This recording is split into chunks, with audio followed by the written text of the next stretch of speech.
Azərbaycanın müstəqillik gününə həsr olunmuş və Azərbaycanın zəngin mədəni irsi Xarı Bülbüllü Kəlağayım adlı tədbirimizə xoş gördük hər birinizi, əziz qonaqlar. Дорогие гости, добро пожаловать на наше мероприятие 28 мая, посвященное ко Дню независимости Азербайджана и богатому культурному наследию нашей страны. Мой Келағайы Хара Бульбулю. Сегодня мы отмечаем важный и славный день в истории нашего народа. 28 мая, День независимости. В этот день в 1918 году была провозглашена Азербайджанская Демократическая Республика. Это означало рождение первой демократической и парламентской республики в мусульманском Востоке. Несмотря на долгий период существования, Азербайджанская Демократическая Республика заявила миру о воле нашего народа к свободе и демократии. За короткое время были достигнуты значительные успехи. Была создана национальная армия, родной язык был провозглашен государственным, начались реформы в сфере образования, а женщинам было предоставлено избирательное право.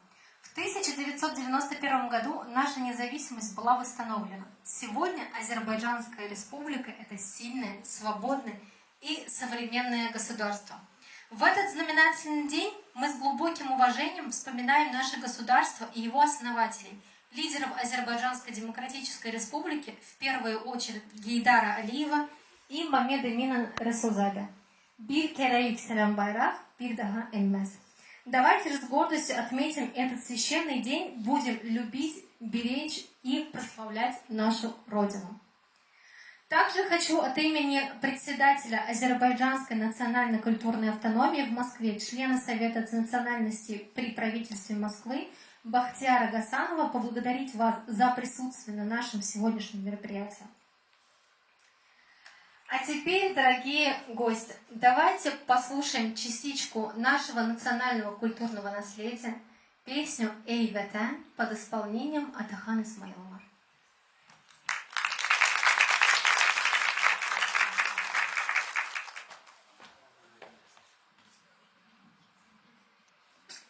Спасибо. Добрый вечер, дамы и господа. Приветствуем вас в этот прекрасный день.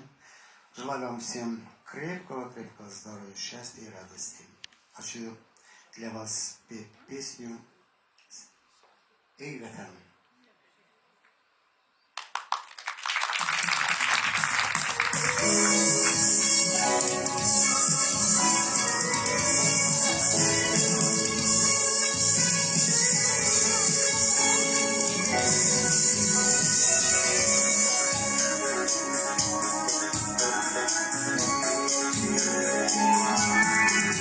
Nağına dolu bir yüreğe, torpağına başa yara ey vatan. Meşeleri çetirlidir, gül çiçeği etirlidir ey vatan. Ey vatan,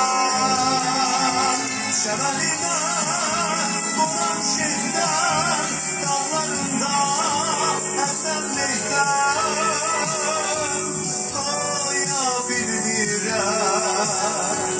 doyabilirim ey vatan. Bir amandan bir de senden bu dünyada doyabilirim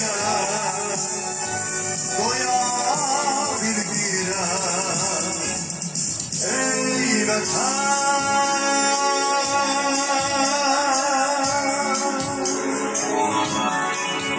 Tarihlerde adım olur, abi günleri nerede dolu ey vatan.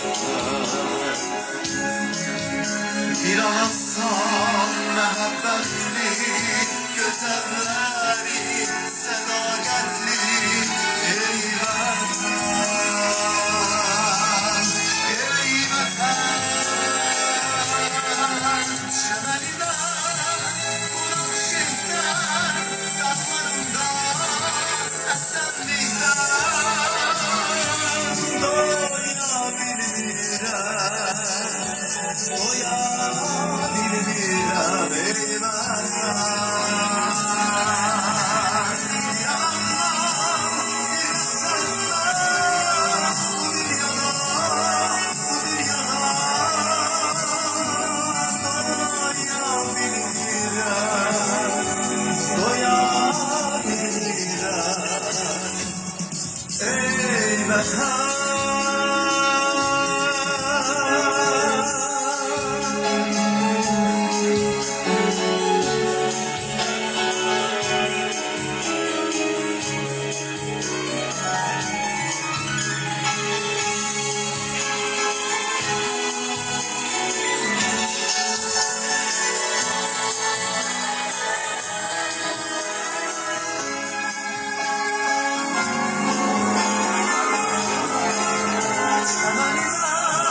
И сейчас приглашаем на сцену от имени Московского женского объединения при национальной культурной автономии Азербайджана Лейлу Фараджеву и Махсати Алиеву.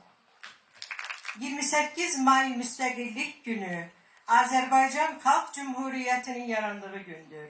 Bu bayram Azərbaycan üçün qürur verici bir gündür və ölkənin müstəqillik tarixində xüsusi bir yerə sahibdir.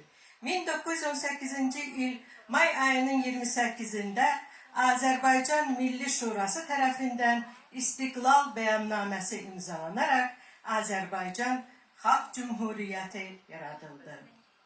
Ey vətən oğlu, düşün, bil ki sənindir bu vətən, sabahın həm bugünün, həm dünənindir bu vətən. Sənin öz dövlətin, öz millətin, öz cəddin var. Vətən uğrunda ölənlər ölümündən doğular. Əziz həmvətənlər, bugün Azərbaycanın Müstəqillik Günü münasibətilə hər birinizi təbrik edirik. İftixar hissi ilə deyirik ki, biz qalib ölkənin nümayəndələriyik. Müstəqilliyi qoruyub saxlamaq, onu qazanmaqdan qat-qat çətindir. Yaşlısından tutmuş körpəsinə kimi hər birimizin müqəddəs borcu müstəqilliyimizi qorumaqdır. Şüphesizdir ki bir gün həqiqət parlayacaq. Azadlıq əsasına, Birləşmiş Millətlər prinsipinə və insan haqlarını tutan tərəf qalib gələcəkdir.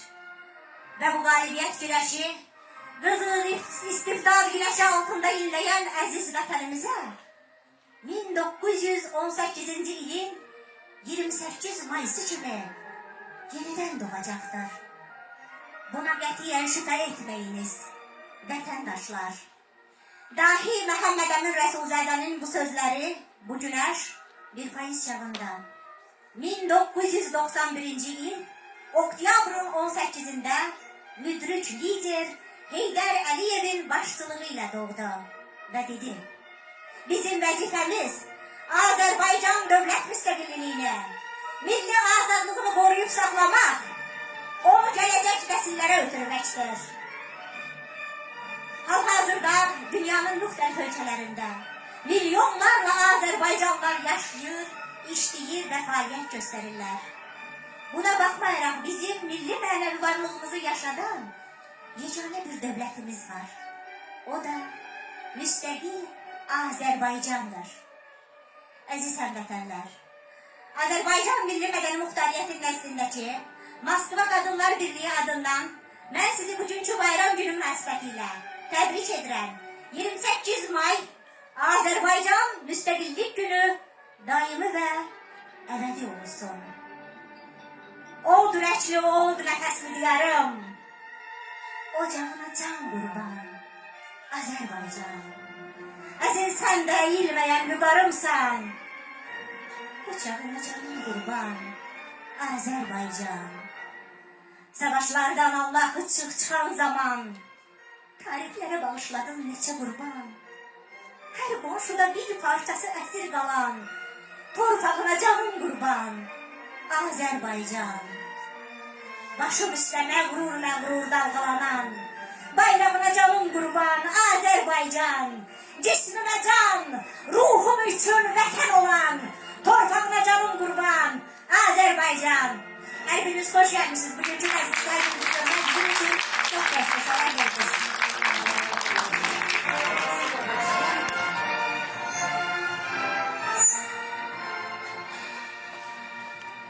Благодарим за чудесное исполнение. Спасибо большое. На сцену приглашается филолог-педагог, истинная патриотка и активный член Московского женского объединения при национальной культурной автономии Азербайджана Гюльнур Алышева, которая порадует нас своим исполнением песни «Азербайджан».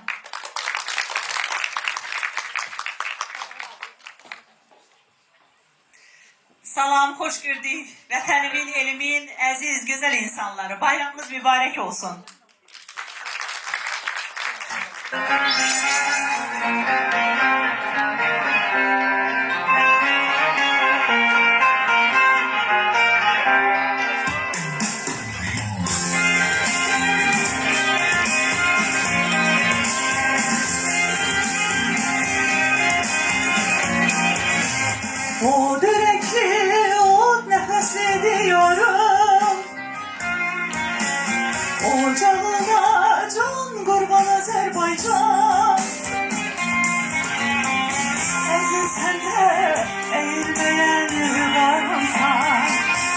Toprağına canım kurban Azerbaycan.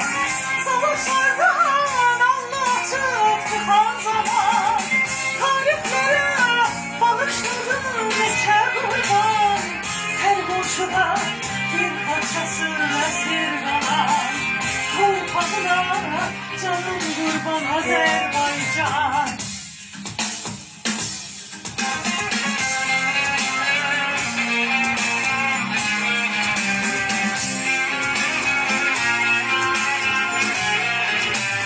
Her umudun geleceğe bir yol açır.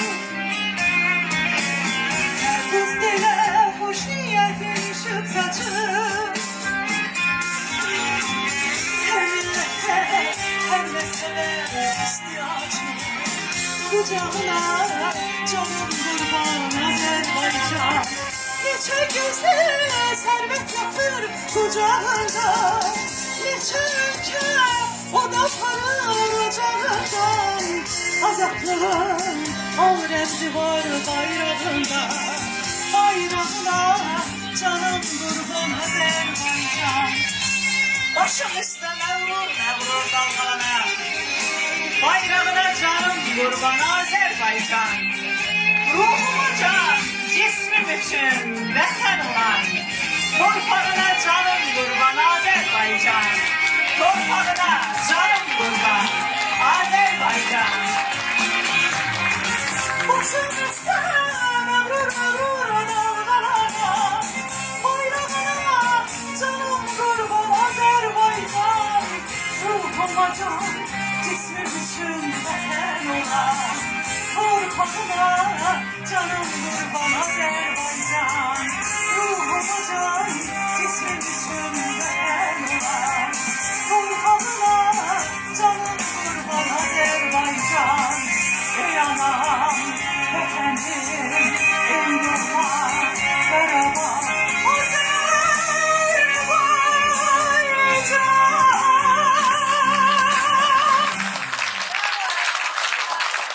Спасибо большое, Демирхан, за чудесное исполнение. Сейчас хочу пригласить на сцену заместителя председателя Национально-культурной автономии Азербайджана и председателя Совета старейшин Гашем Алиева. Давайте поприветствуем его. Добрый день, дорогие друзья. Я всех вас приветствую. Благодарю за то, что нашли время прийти на наше такое мероприятие. И немножко, так как выступление было на азербайджанском, для наших гостей, которые не знают азербайджанского, я кратко скажу про сегодняшнее мероприятие. Значит, оно посвящено культурному, богатому культурному наследию Азербайджана, но приурочено к дате 28 мая, День независимости Азербайджана. В 1918 году Азербайджан впервые на Востоке, единственная первая страна, которая получила свою демократическую республику, образовалась. Так вот, эта демократическая республика, ее возглавили известные личности Азербайджана, Мамед Сузада и остальные. Между прочим, все члены правительства АДР, все выпускники лучших европейских и российских, петербургских, московских и киевских университетов. Поэтому эти люди за короткий период, 23 месяца, они сделали очень большой вклад в развитие государственности, демократичности в Азербайджане. В 1991 году, 18 октября, то, что вторая дата здесь звучала, уже, значит, Азербайджанская республика стала отдельным суверенным государством, но оно стало правопреемницей вот этого АДР, Азербайджанской демократической республики, которая образовалась в 18 году. Так что в сегодняшнем мероприятии вы поняли, в этом мероприятии прозвучат песни, стихи, маленькие спектакли, значит, все показывающие богатое культурное наследие Азербайджана. Я прошу, так как артисты не профессионалы, самодеятельность, не судите строго нас, так что, значит, если что-то не так, не судите. И еще, от имени председателя, который по неотложным семейным обстоятельствам не смог сегодня присутствовать, я уполномочен передать от него привет. Бахтияр Гасанов, благодарить вас за то, что вы пришли, за то, что приняли участие в этом мероприятии. И особенно, и, может быть, в конце не дадут слово, потому что у нас программа очень насыщенная. Еще раз благодарю всех наших молодых артистов, которые сегодня перед вами выступят. Еще раз повторяю, не судите строго. Спасибо. Спасибо большое, Бахтияр.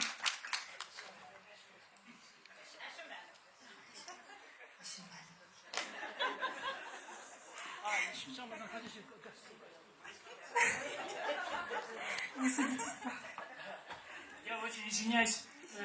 Я хотел пригласить, у нас сегодня несколько гостей. Батыр Джуманизадович, я вас прошу сюда на трибуну. Ümit Nalim, руководитель туркменской диаспоры, руководитель узбекской диаспоры, которые сегодня пришли поздравить наш народ. Пожалуйста. Спасибо большое, уважаемые старейшины Гашим, за приглашение на это значимое мероприятие, посвященное Дню независимости Азербайджана. От лица Ассамблеи народов Евразии, от лица Ассоциации выпускников ФКШ хочу поздравить с этим знаменательным праздником, процветания и всего самого доброго в вашей прекрасной стране. Пусть это длится долго и многие. Ассаламу алейкум, здравствуйте, дорогие братья и сестры. Сегодня мы отмечаем из самых значимых дней в истории Азербайджана День независимости. Этот праздник символизирует не только суверенитет азербайджанской страны, но и гордость, и богатую культуру, традиции и достижения азербайджанского народа. Хотел бы от себя маленькую цитату, мной написанную, поздравить, высказать, прочитать. Баку – город контрактов, где восточная сказка встречает западный ритм, а древние традиции оживают в современном сиянии. С праздником вас! С праздником! Спасибо! Спасибо большое. А сейчас, дорогие гости, на сцену приглашается член Союза писателей Азербайджана и России, наша чудесная поэтесса Афак Шихлы. Давайте ее тоже приветствуем. Salam mənim əzizlərim, əziz həmvətənlərim və məclisimizdə iştirak edən qonaqlar. Hamımızı bizim bu gözəl bayramımız münasibəti ilə ürəkdən təbrik edirəm. Hamımıza can sağlığı arzulayıram. Qoy vətənimiz var olsun. Biz də onun işığında, onun kölgəsində həmişə yazaq, yaradaq və var olaq. Sözlərimi, çıxışımı rus dilində davam etdirəcəm. Здравствуйте, дорогие соотечественники и уважаемые гости! Сегодня, когда солнце ласково касается земли, когда ветер шепчет истории гор и равнин, мы отмечаем день, который навеки вписан золотыми буквами в летопись Азербайджана – День независимости. Этот день не просто дата в календаре. Это символ нашей неизгибаемой воли, нашей вечной жажды самим определять свою судьбу. Это манифест нашей национальной гордости, нашей веры в светлое будущее. Не будем забывать, что независимость – это хрупкое сокровище, которое нужно беречь и защищать. Она требует от нас постоянной работы, ответственности и единства. Мы должны помнить, что свобода – это не только права и обязанности. Обязанность быть достойными гражданами своей страны и страны, где мы живем, заботиться об их процветании и благополучии. В этот праздничный день, дорогие мои, я призываю каждого из вас. Помните свою историю. Знайте своих героев, чтите их память, любите свою страну, вносите свой вклад в ее процветание, будьте едины, сохраняйте единство и солидарность, смотрите в будущее с оптимизмом, верьте в себя и в светлое будущее страны. Пусть День независимости вдохновляет нас на новые свершения. Пусть над Азербайджаном и Россией всегда сияет солнце свободы, дружбы и мира.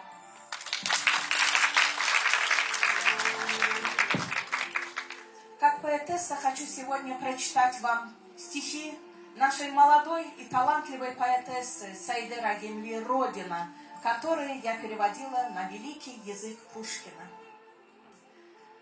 Родина, любовью меня своей согрей. Нуждаюсь, как ребенок, в нежности твоей. Бьется мое сердце рядом лишь с тобой. Каждый твой участок, земля родная, мой. красотой своею славишься везде. Девичья вот башня тянется к звезде, и танцуют волны Каспия всю ночь, а раз с надеждой хочет нам помочь. Как же я мечтаю в Шуше еще побыть, видавший это чудо не сможет позабыть. Только друг способен оценивать тебя. За тебя мы бились и гордо, и любя. Гянже собой прекрасна, Гёгель так красив, несокрушимый и гордый твой массив. Кепес с 7 озерами в песнях был воспет. Ты чудесный мастер, ты тонких слов поэт. Нефтяные камни город на плоту, и зеница ока, душа твоя, Баку. Бьется мое сердце рядом лишь с тобой. Каждый твой участок, земля родная, мой. Спасибо большое всем. А теперь, дорогие гости, давайте мы вновь услышим нашего Атахана Исмаилова с его песней «Море, море».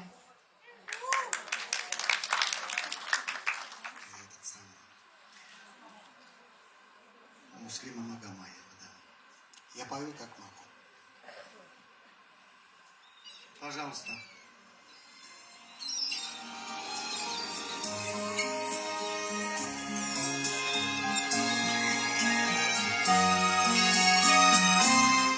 Море вернулось говором чаек, песней прибоя, рассвет пробудив, сердце как друга море встречает, сердце как песня летит из груди.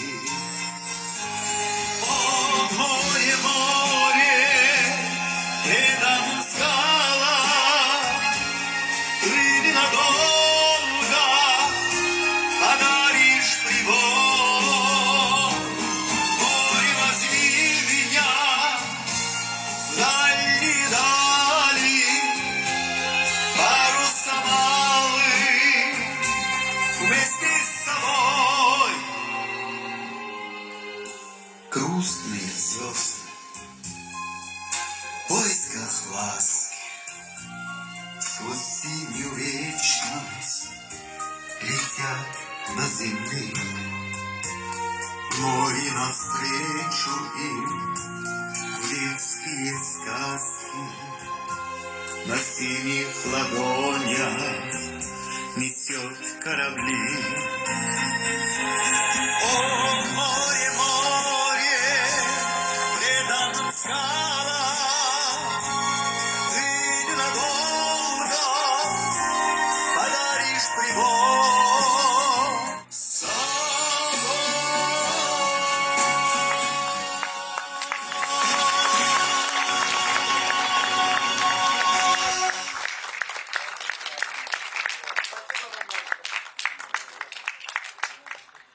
А теперь, дорогие гости, я расскажу вам немного про наше богатое культурное наследие.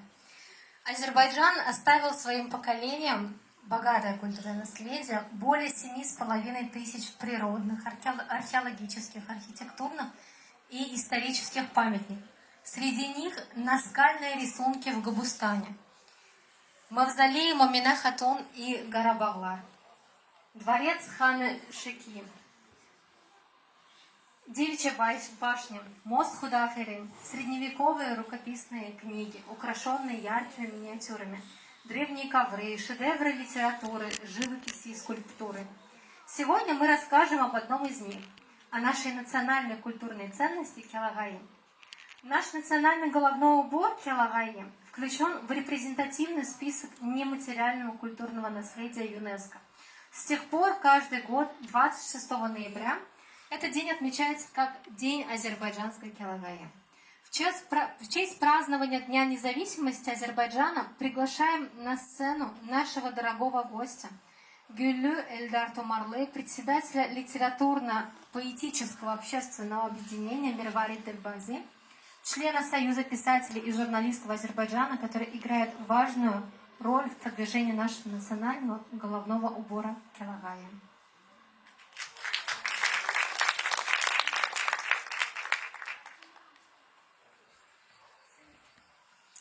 Дамы и господа, уважаемые участники мероприятия, приветствую всех вас из страны огней Azərbaycana. Vətən oğulları, vətən qızları, hər birinizi odlar yurdu Azərbaycanımızdan adından salamlayıram və təşəkkür edirəm bu birliyə. Milli Mədəni Muxtariyyətin rəhbəri Bəxtiyar müəllimə, Həşim müəllimə, əzizimiz Leyla xanıma, Moskva Qadınlar Cəmiyyətinin sədri, əziz şair bacım Afaq xanıma və bütün birliyin üzvlərini salamlayıram və tədbirə gələn hər bir kəsə xoş gəldiniz deyirəm. Doğrudan da çox gözəl bir gündür. Bizim bayramımız mübarək olsun və deyirəm. Gözəllər içində ən gözəl olan sevimli nigar da Azərbaycanım. Torpağı müqəddəs, yurdular olan. Bir ulu diyar da Azərbaycanım. Eşq ilə dil açan saz havası var. Dahilər kəlamı söz havası var. 4 fəsil içində yaz havası var. Bir şirin nübar da Azərbaycanım. Hak yoldadır. Hak yoldadır, zamanı var, vaxtı var. Üzü ağ yığvallı, ağ da baxtı var. Qeyrətdən, namusdan tacı taxtı var. Haqqı havadar da Azərbaycanım. Taleyindən yazılıbdır qisməti. Dədələrin haqqa bağlı ülfəti, nənələrin Kəlağaylı isməti. Yar olana, yar da Azərbaycanım. Bir şirin nübar da Azərbaycanım. Eşq olsun. Azərbaycanın müstəqillik gününə təsadüf edən çox dəyərli qonağımız, milli başörtüsü olan Kəlağayımızın təbliğində böyük rol oynayan Mirvari Dilbazi Poeziya Məclisi İctimai Birliğinin sədri, Azərbaycan Yazıçılar və Jurnalistlər Birliğinin üzvü, 4 kitab müəllifi və kitabları rus dilində, Azərbaycan dilində, İngilis, Gürcü dilində, Özbək dilində tərcümə olunan Güllü Eldar Tomarlı. Bugün bu gözəl məclisimizdə sizi də burada görmək bizim için çok hoştu Güllü Hanım. Siz meclis değil bir Misri tar sedaları altında aslında alkışlayayım. Oradan koşabilseler elbette ki. Böyle bir güzel şiiriniz var. Evveli tut yarpağı. Qaramadı, ipəkdir. Sonu elvanla qışlı. Bir müqəddəs ürpəkdir. Nənələrin öyüdü. Saf niyyətdir, məsləkdir. Kəlağayı. Milli mənlik ölçüsüdür. İsmət, həya rəmzidir. Məhsətinin, natabanın şeir dilli səsidir. Hər rəngində bir hikmət var. Evin həyat tərzidir. Xanımların şərəfi, mənəvi dünyasıdır. Ona könül verənlər gözəllərin xasıdır. Vətənin dar günündə bir misri havasıdır. Kəlağayı, ay Kəlağayı, Güllünün Kəlağayısı. Bugün burada gördüğünüz bu Kəlağaylar Güllü Hanım'ın sergisidir. Getirdiği için, geldiği için teşekkürler. Güllü Hanım, siz Azerbaycan'dan Moskova'ya hoş gelip sefalar getirmişsiniz. Azerbaycan'ın isti nefesiyle beraber Azerbaycan'ın milli medeni irsi olan Kəlağayımızın sihirlerini de özünüzle beraber getirmişsiniz. Buyurun, ben sizi burada bir deneyim arkasına davet ediyorum. Teşekkür ederim Əzizə Leyla xanım. Demək yerinə düşərdi ki, biz neçə illərdir ki, ulu nənələrimizin baş örpəyi, İsmət Rəmzi Kəlağayını təbliğ edirik. Və düşündük ki, ulu babalarımızın ruhu bizdən inciyər. Və bu ildə papağımızı təbliğ edirik. Sankt Peterburg'da Zivər Zeynalovanın layihəsi ilə babamın yadigarı papağı layihəsini icra etdik. Bugün də Xarı Bülbülü Kəlağayımla Moskvadayıq. Həyə paylananda o mənim oldu. Mən onun, o mənim əvəzim oldu. Cehizlər içində cehizim oldu. Kəlağay, gəlinlik yaşımda mənim. bir saz havasıdır. Səsim harayım, istərəm səsimi ellərə yayım. Ağ bulut göylərdə ağ kəlağayım, yel vurur yellənir başımda mənim. Mən ki kəlağayı başıma saldım, ucalar yanında qalxdım ucaldım. Güllüyəm, güllüyəm dərsimi anamdan aldım. Ana torpağımda, daşımda mənim. Leylam mənim, canım mənim. Bir məqamı da unutmayaq. Bugün bizim bu gözəl məclisdə şəhid İsmail Baratoğlu, İsmailovun bacısı Məhbuba xanım iştirak edir. Ürəkdən alqışlayıram. Cəmi şəhidlərimizin ruhu qarşısında baş əyirik. Hamımız vətən baş əyir, xalq baş əyir və nə xoş bizim halımıza ki, bugün zəfər simvolumuz xarı bülbüllər artıq kəlağaylarımızın naxışıdır. Bəli Güllü xanım, indi hal-hazırda çalağayı müxtəlif obrazlarda bəzək əşyası kimi də taxılır və xüsusilə də xarı bülbüllü çalağayımızın qarşısında baş əydiyimiz şəhid analarımız taxırlar. Güllü xanım, bayaq dedik ki, siz burada çalağayının sirlərini də özünüzlə bərabər gətirmişsiniz. Çalağayda üstünlük verilən material sehirli ipəkdən hazırlanır. O sizi soyuq havada sərin saxlayır. İsti havada sərin saxlayır, soyuq havada da isti saxlayır. Heç bir böcək, həşərat çalağayının üzərinə qona bilmir. Çünki kifayət qədər gigiyenikdir. Güllü xanım, çalağayda Azərbaycanın tarixi var. Nizami Gəncəvi deyir ki, sanki bir bələkdir. Sanki bir pəridir, pəri yox bir ay. Qəhrəman bir qızdır, başda çalağay. Derilik suyudur, gözü qapqara, gecəni qərq edir. Ay peşnurlara. Ay qız sənin nə qədəndir, kəsilib qısa tellərin, çalağayı yaradan bir qacı, üstündən basat ellərin. Başına örtüb çalağayı gəzər, əyri tel üstündən qızıl düymələr. Belinə yaraşıb zərbafdan kəmər, çəpkənli, çarqatlı, ağ bədən gəzər. Çalağayı milli mədəniyyətimizdir, adət-ənənəmizdir, nənələrimizdən bizə qalan min illərin yadigarıdır.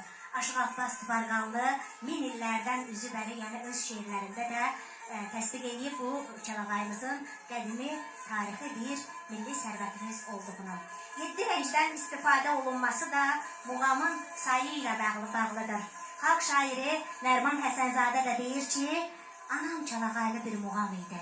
Muğam da doğmaca öz anam idi. Vaqif isə deyir ki, ucun əşrəfli bulut kimi saç, dalı gəridən də hər hörüyü bir qulac, kəlahayı alman qəsabə bir qaç, altından cunası hayif ki yoxdur. Böyük xalq şairimiz Zəlimxan Yaqub isə deyir ki, necə dedim, ulu nənələrin ruhunu sevindirdik, ulu babalarımızın da ruhunu sevindirək. Yazır ki, mən papaq deyəndə ata yurduna sonsuz sədaqəti salıram ya da ana bacılara ər vəfasını, namusu qeyrəti salıram ya da necə sevinərdik qoca görəndə papağı hörməti salıram ya da oynamır qamçısı kişnəmir atı, gözümə az dəyir qara papaqlar, gözümə az dəyir qara papaqlar. Səməd Vurğun deyir ki, gecənin sarvanı o ulduz o ay, anamın örtdüyü sarı çalağay, gözümdə qalmışdı ömrüm uzunu, bəlkə də şairin talihidir bu.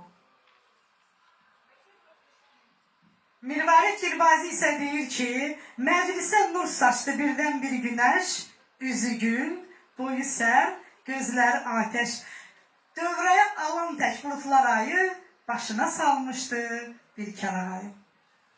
Güllü xanım, kəlağaydan o qədər çox danışmaq olar ki, yəqin ki sizi darıxdırmadıq. Bəlkə bir mahnı oxuyasınız. Güllü xanımın bir möcüzəvi bir sizə sürpriz deyim də, belə bir çox gözəl səsi də var. Gəlin onun ifasında bir musiqi dinləyək.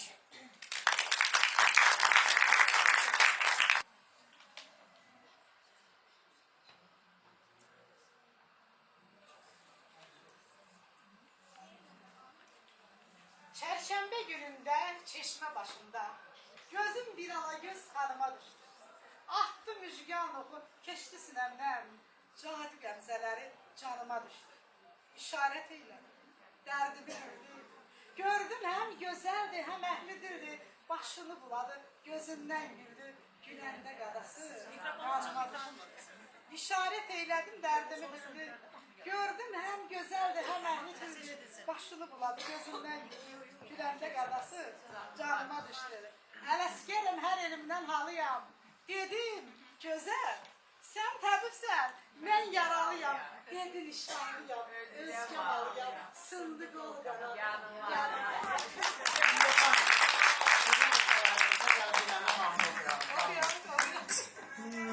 Ay kız senin ne bedenir, kesilir kısa tellerin, Kelağay elvan gazın üstünden basa tellerin. Ay kız senin ne bedenir, kesilir kısa tellerin, Kelağay elvan gazın üstünden basa tellerin. Senin o kara tellerin, senin o kara tellerin, o telli telli tellerin, bağrımı yarak tellerin, o telli telli tellerin, bağrımı yarak tellerin.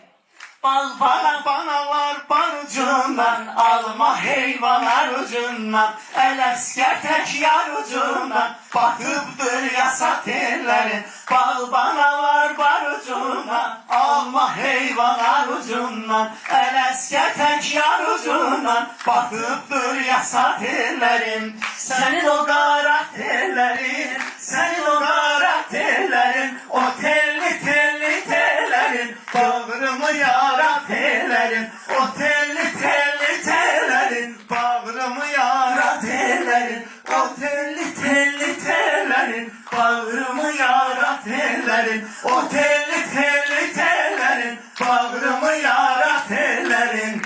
Çok sağ ol. O kadar güzel burada şehir dediniz ki, sesinizin de karakter, o kadar güzel sesinizin tembri var için vallahi oradan çok dikkatle siz dinledim. Maşallah olsun. Elleriniz de var olsun maşallah. Böyle güzellikler yaratırsınız. Şimdi hazırdır Güllü Hanım Hamzi kardeş. Buyur. Teşekkür ederim. Çok sağ olun Atakan ben. Var olun.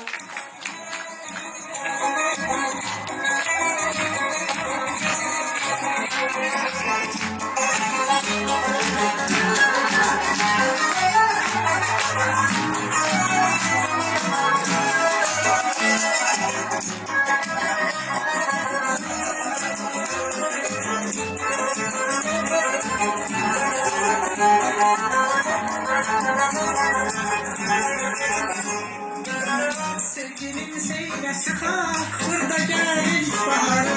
Sevgilim seyle çıkak, burada gelin baharı. Bir başını kalbimizin aşırı arzuları, bir başını kalbimizin aşırı arzuları. Anadolu arzuları her zaman karavan, danışan bir dudar kalkaman karavan, karavan can karavan.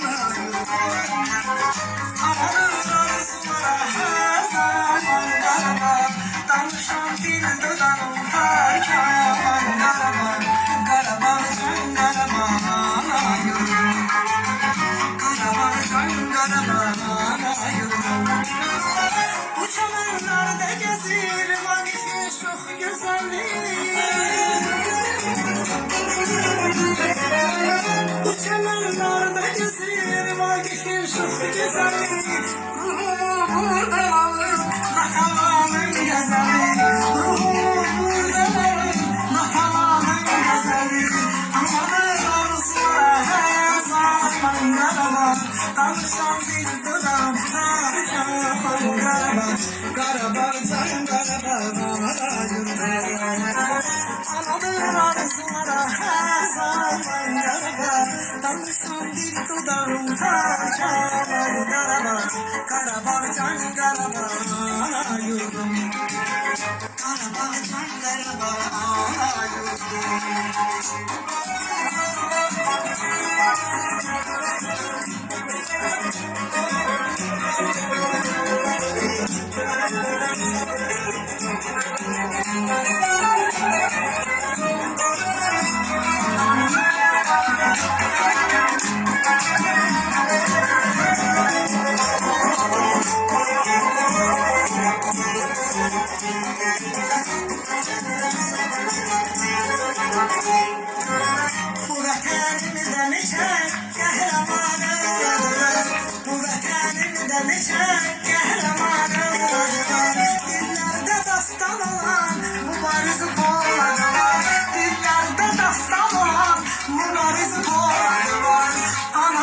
arzulara her zaman Qarabağ Danışan bir dodağım tarih aman Qarabağ Qarabağ can Qarabağ ana yurdum Anıdır arzulara her zaman Qarabağ Danışan bir dodağım tarih aman Qarabağ Qarabağ can Qarabağ ana yurdum Qarabağ can Qarabağ ana yurdum Bu zamanlarda gezir Vagif Yusuf güzelliği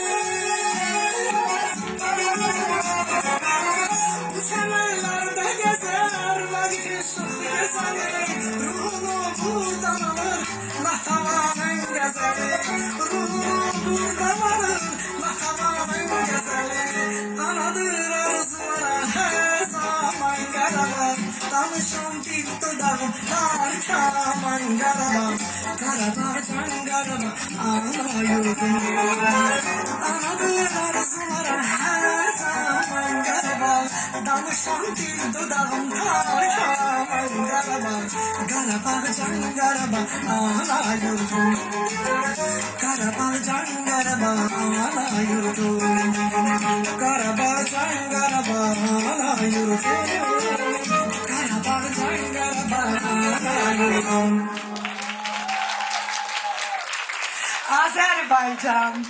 Azərbaycan çıraqların gür yansın Xalqımızın ürəyindən nur yansın Mərd oğullar keşiyində dayansın Yolun haqdır Gözün toxdur millətim Həqiqətə ölüm yoxdur millətim Üzərindən qara yellər əsməsin Ana yurdum Azərbaycan elləri Qapınızdan şadlıq ayaq kəsməsin Xoşbəxt gəlsin yeni ömrün illəri Bir arzum var heç olmasın bir qəmin Ana yurdum Azərbaycan torpağı Bayram olsun, şadlıq olsun həmdəmin Dalğalansın Azərbaycan bayrağı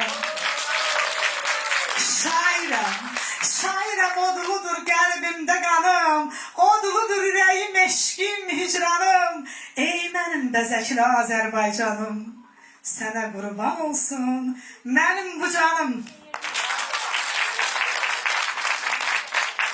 Altında babam var, üstünde balam.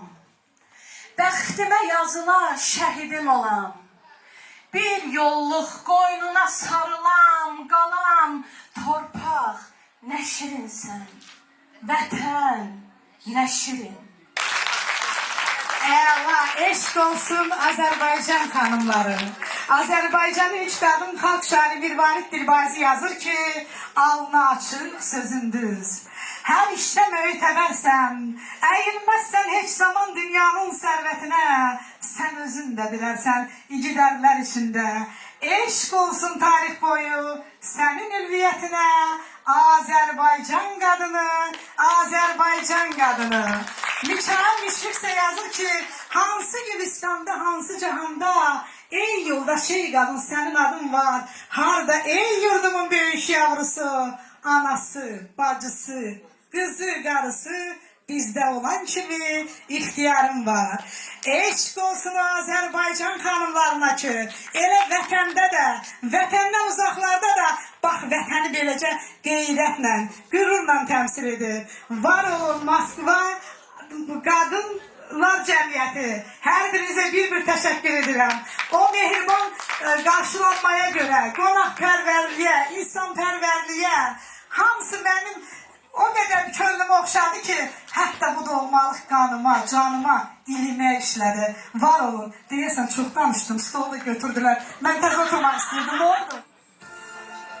Слабый пол Азербайджана, сильный духом и душою, под покровом Келагая, что пленит нас красотою. Сколько тайн хранит в узорах, в их цветах так много смысла. Может, с неба, как опора, как оплот нам был он прислан. В нем рассветы и закаты, плетены горячей спицей,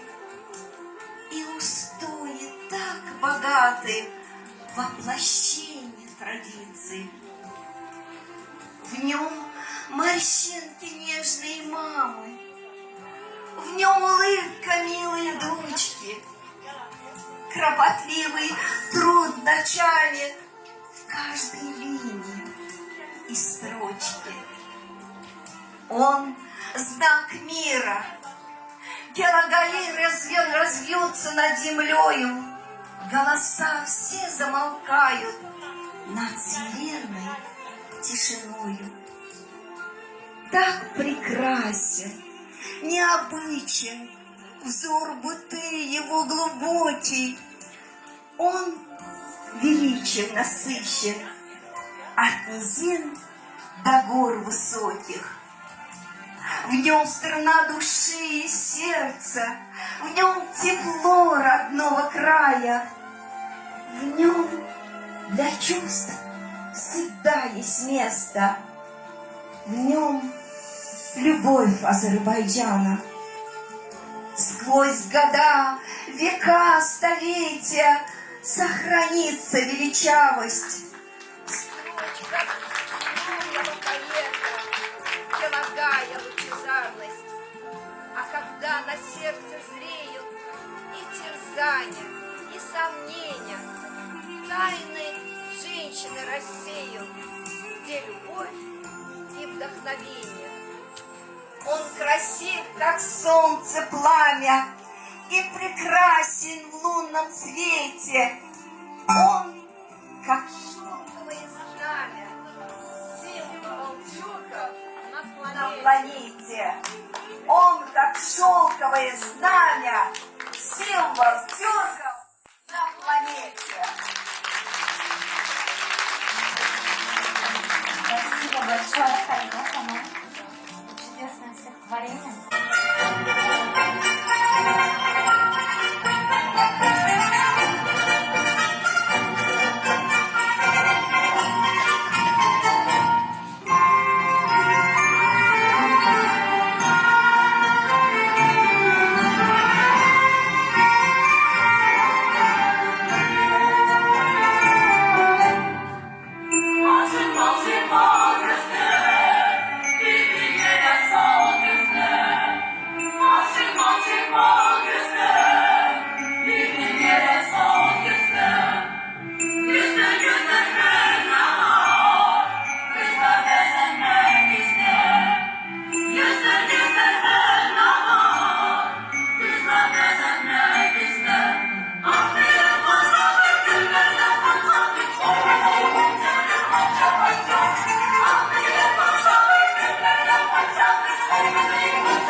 Матери было не более 40 лет, а дочери 20.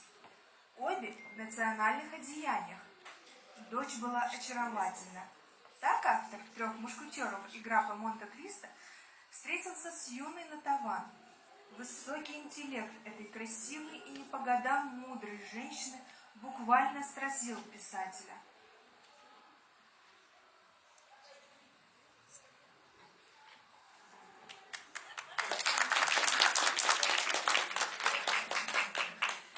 Мадам, я рад.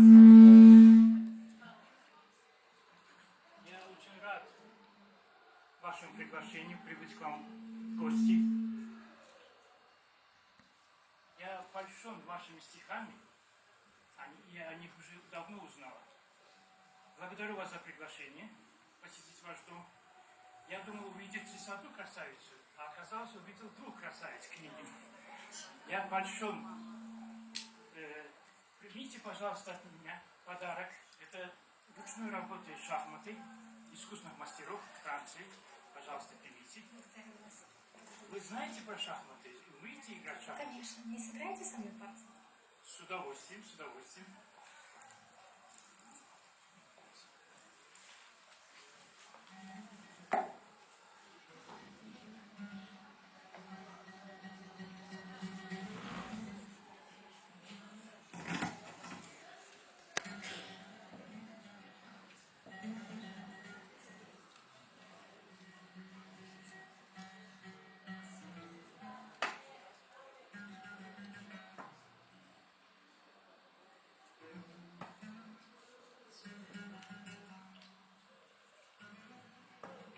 Шах.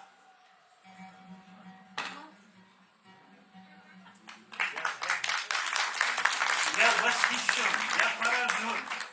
Нет слов, удивительно. Вы, оказывается, не просто знакомы с игрой шахматы, вы еще прекрасно играете. Я просто восхищен. Вам спасибо огромное. Не прочитаете ваши стихи? С огромным удовольствием. Пожалуйста.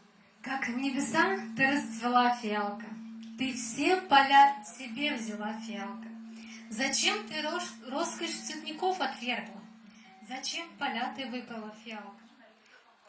Ты шелестишь, как будто боль и старость ты в юности перенесла, фиалка. В тебе весна влюбленность пробудила, любовь всегда грустна была, фиалка. Мне кажется, что оконов любимых ты нежный запах пронесла, фиалка. Мама, не прочитаешь на азербайджанском языке? Да, конечно, доченька. Добро пожаловать, господин Дюма. Мы очень рады. Вы нашли время, пришли к нам. Посетили нас. Очень приятно. Благодарим вас. Benevşe. Felek rengine benzer bu benevşe. Tutup sehraları her su benevşe.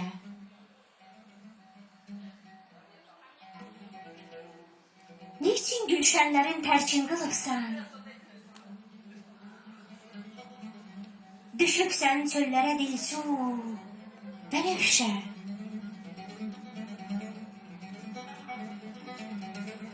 Bile geldin bükülmüş pirler tek. Değilsen süpüşam yahu benevşe.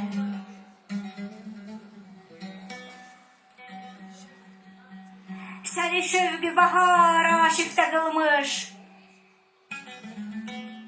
Teker aşık olan gaygu benevşe. Diler aşık olan, diler ehrin könül badi sebadan, o zülfiyar etek, hoş bu, benevşe, hoş bu, benevşe.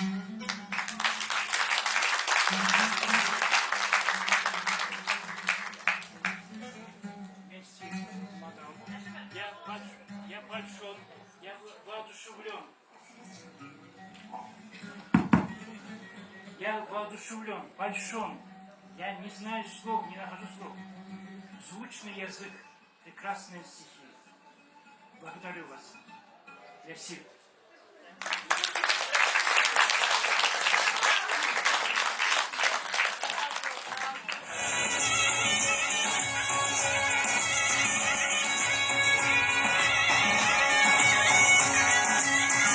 Hepinizden işlerle Azerbaycan askerleri. İstesen yanına da gelebilirsiniz. Aynı zaman yetişti, çağırır Qarabağım. Qədəminə sevinir, verib səni torpağım. Başın üstə müqəddəs, o üç rəngli bayrağım. Başın üstə müqəddəs, o üç rəngli bayrağım. Yeri düşmən üstünə, xan qətiyyətləri. Yeri düşmən üstünə, xan qətiyyətləri. Gətir şanlı xəbəri, Azərbaycan əskəri. Bayram edər zəfəri, Azərbaycan əskəri. Gətir şanlı xəbəri, Azərbaycan əskəri. Sevindirər yerləri, Azərbaycan əskəri.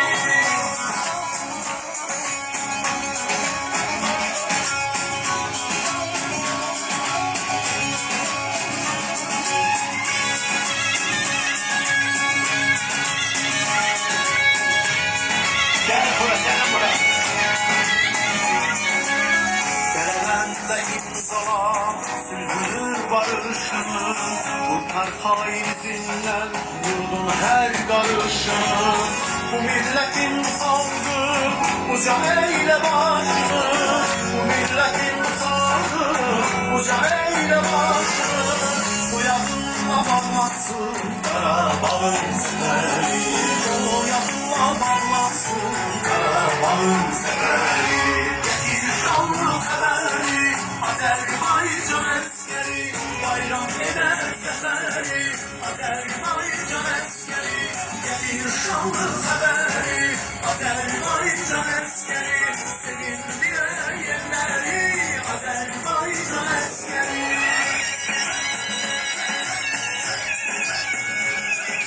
Özcanlı keçmişinə, tarixinə bir də bax.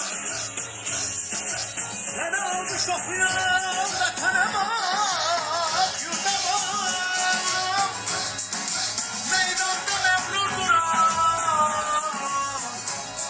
meydanda məğrur duran. Mübarək boz burada bax. Hava, Murad, hərifdir, mübarizdir hər biri.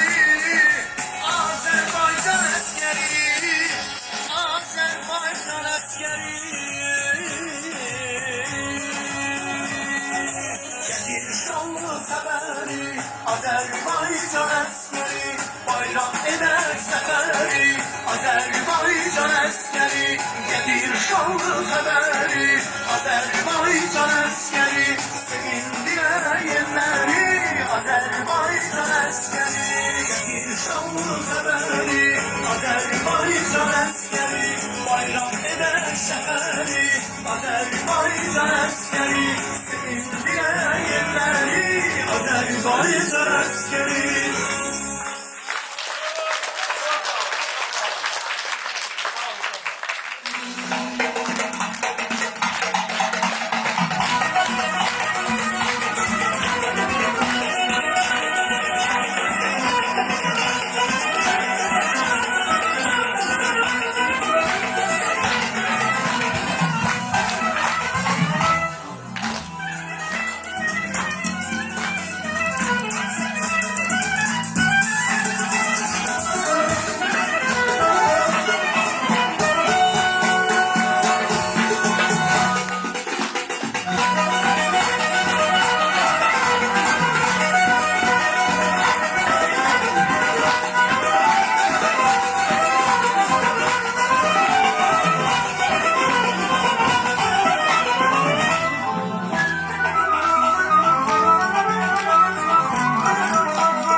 Благодарю наших талантливых ребят за столь чудесное исполнение.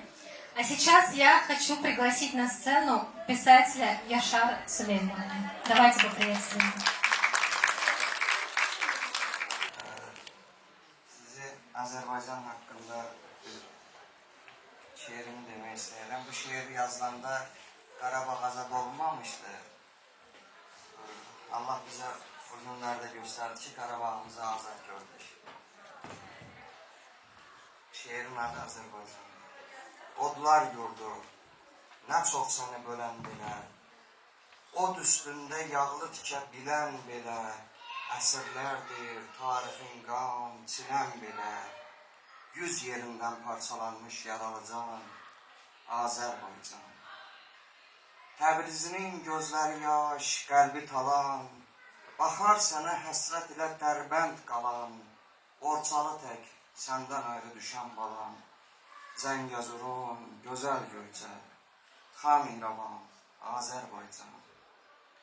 Qarabağın yağmalandı, talan oldu. Laçın, Şuşa, Ağdam dərddən solan oldu. Xocalıda ən dəhşətlər olan oldu. Dağların qan, düzlərin qan, ağladın qan, Azərbaycan. Qalx məzardan Şah İsmail, yetiş dada. Odlar yurdu səndən sonra düşüb oda. 100 illərdir öz elində kölə yada. Yetər, yetər, yetər artıq. Oyan, oyan, Azərbaycan. Odlar yurdu, nə çox səni bölən belə. Od üstündə yağlı tikə bilən belə. Əsrlərdir, tarixin qan, çilən belə. 100 yerindən parçalanmış yaralıcan.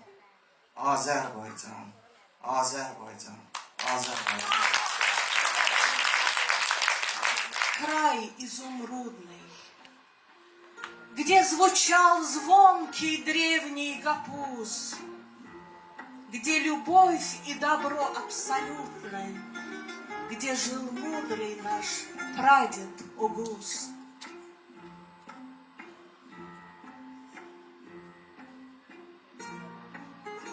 И мечи тут ковались для чести. Тут звучит вдохновенно наш стаж. Ведь в сердцах чистых место для мести. Но любовь и отвага, как дар. Все мужчины тут словно арсланы, ну а женщины краше цветка. И нежны, и добры, и желанные, и чиста их душа, как река. Тут гранат, как рубин, излучает жаркий свет, напоенный теплом. И весна ароматом встречает, и шафран озаряет наш дом. Тут платки, келагаи струятся, чьих узоров чарующих цвет на плечах навсегда сохранятся, оставляя нам нежности свет. Тут у моря песок обжигает, виноград украшает поля. Тут чинары о вечном вещают, о великих делах тополя.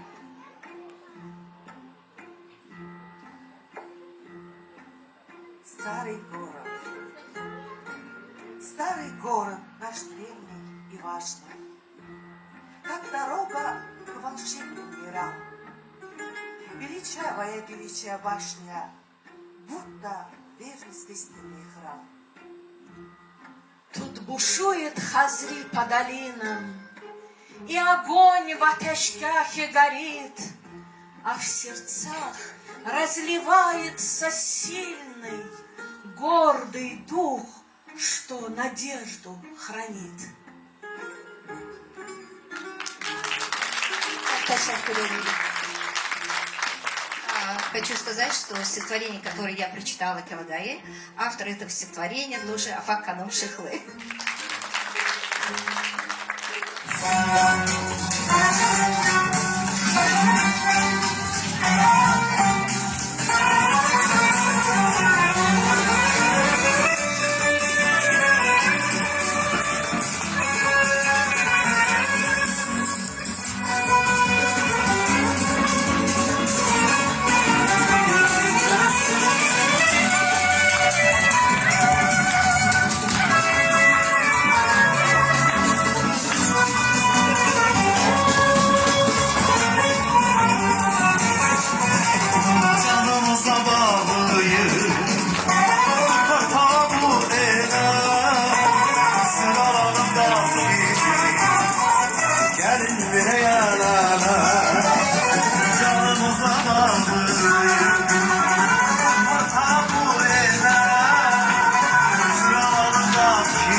Bölünmesin bu torpaq.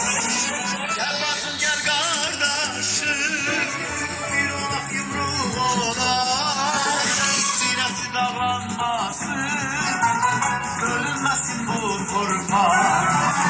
Yaşa, yaşa, yaşa, yaşa, yaşa benim xalqım. Yaşa, yaşa, yaşa Azərbaycan.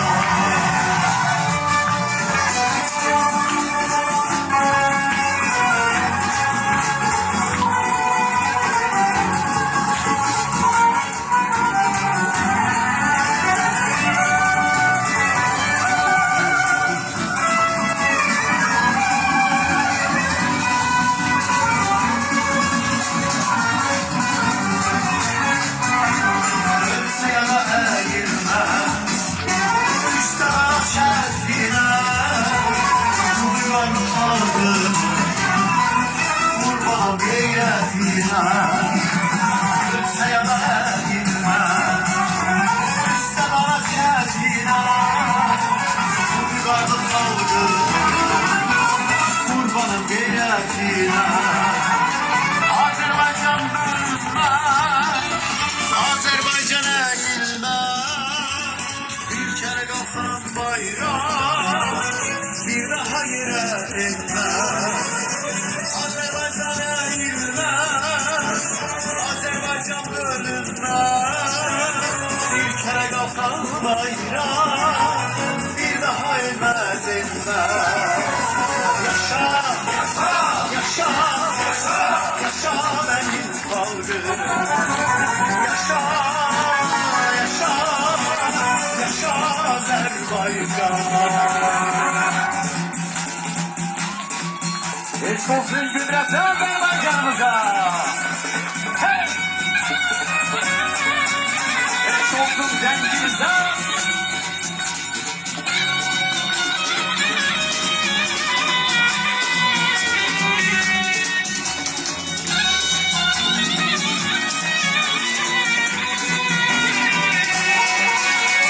Azerbaycan eğilmez, Azerbaycan bölünmez. Bir kere kalkan bayrak, bir daha yere inmez. Azerbaycan eğilmez, Azerbaycan bölünmez.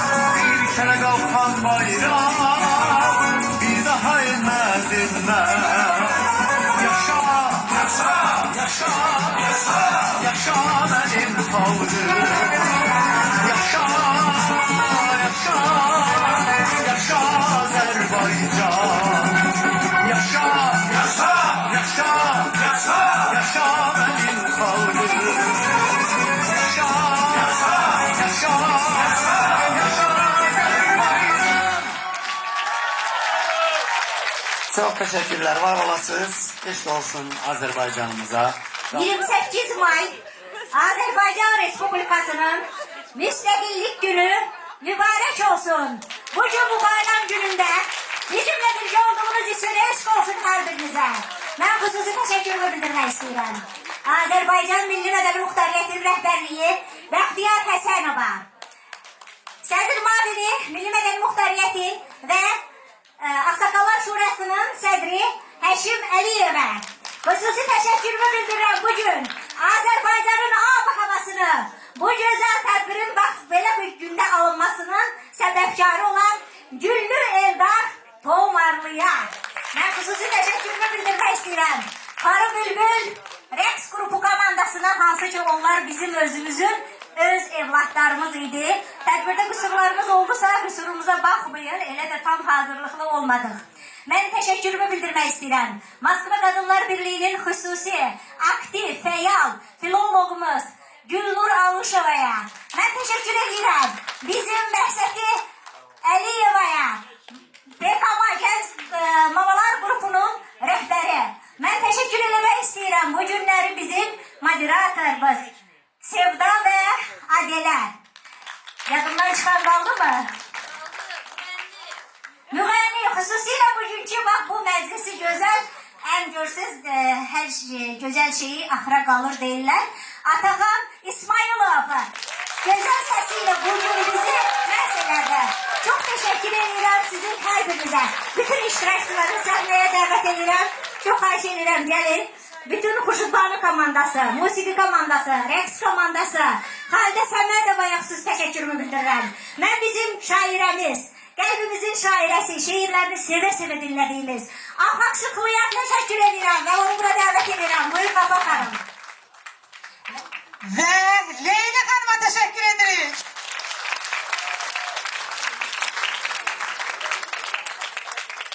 Moskva Qadınlar Birliyinin rəhbəri, bizim Azərbaycanla ürəyi döyünən vətənpərvər xanımımız Leyla Fərəcovanın şənli gözəl bir alqış gəlsin, əziz xanımlar, əziz bəylər. Şəkil çəkdirmək üçün hər birinizi bura səhnəyə dəvət edirik ki, Rex komandası zəhmət olmasa gəlin səhnəyə.